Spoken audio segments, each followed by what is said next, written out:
Hello and welcome to this answer explanation video. This video will talk you through the answers for the multiplying decimals by integers worksheet and will hopefully help you through some of the tricky bits. Question 1 says match the calculations to the correct answers below. So A is 5.53 multiplied by 5, B is 7.94 multiplied by 3 and C is 6.73 multiplied by 4. And we've got three answers there at the bottom. So let's just work our way through them A, B and C one at a time and we'll see if we can match up the answers. So A was 5.53 multiplied by 5. So let's write that out to do as a calculation. 5.53 multiplied by 5. So we need to put the decimal point for the answer.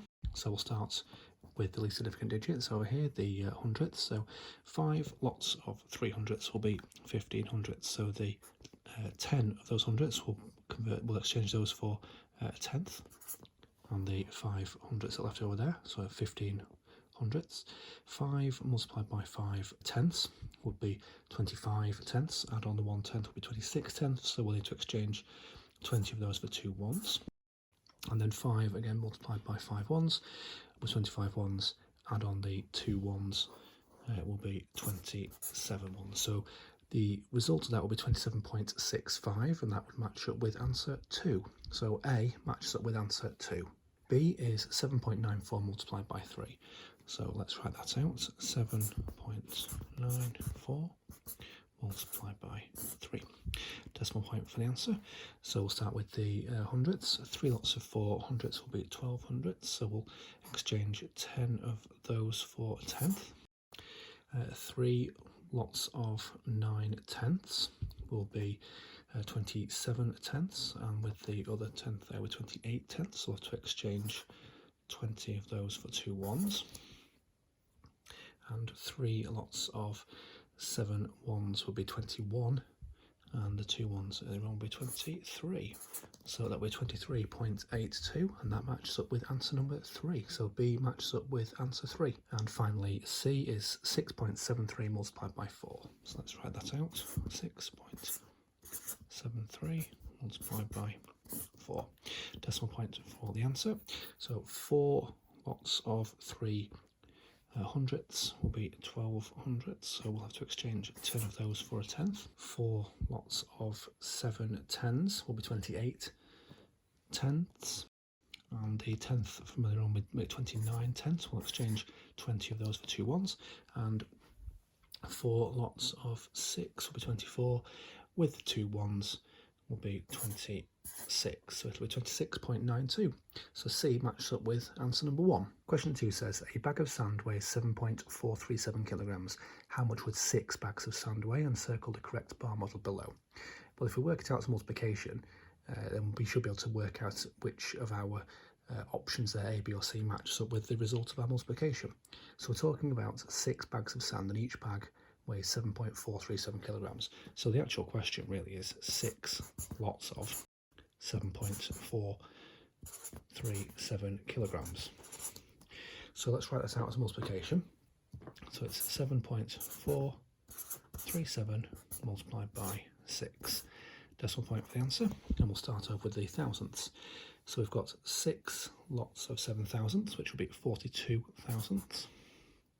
And we'll exchange 40 of those for the hundredths. 6 lots of 3 hundredths would be 18 hundredths. Add on the 4 hundredths from earlier on, would be 22 hundredths. And we'll exchange 20 of those for our tenths. 6 lots of 4 tenths will be 24 tenths. Add on the 2 tenths, it will be 26 tenths. And we'll exchange 20 of those for 2 ones. And 6 lots of 7 will be 42. Add on the 2 earlier on will be 44. So it'd be 44.622 kilograms. And that would match up there with answer B, 44.622 kilograms. Question 3 says, Charles has received 3 different deliveries. He wants to calculate the total weight of each delivery. And he says, from heaviest to lightest, the order of deliveries should be 3, 1 and then 2. Is Charles correct? Explain how you know. So we've got our 3 deliveries there. And multiplying the weight of each parcel. So we've got delivery 1, we've got 6 lots of 13.27 kilograms. For delivery 2, we've got 5 lots of 12.836 kilograms. And for delivery 3, we have 7 lots of 9.196 kilograms. So if we work out the weight of each delivery, the total weight of each delivery, we should be able to see if Charles is correct in what he's saying. So for delivery 1, we have 13.27 multiplied by 6. So let's just work through these calculations then. So we've got 6 lots of 7 hundredths here, so that would be 42 hundredths, and we'll do an exchange. 6 lots of 2 tenths will be 12 tenths, add on the 4 tenths, so then we'll make 16 tenths, and we'll do our exchange there as well. 6 lots of 3 will be 18, and with the 1 would be 19, and then 6 lots of 1 would be 6, add on the 1 10 from the 1 would be 7 tenths, so that would be 79.62. Question delivery 2, sorry, would be start over here with the thousandths, so 5 lots of 6 thousandths would be 30 thousandths.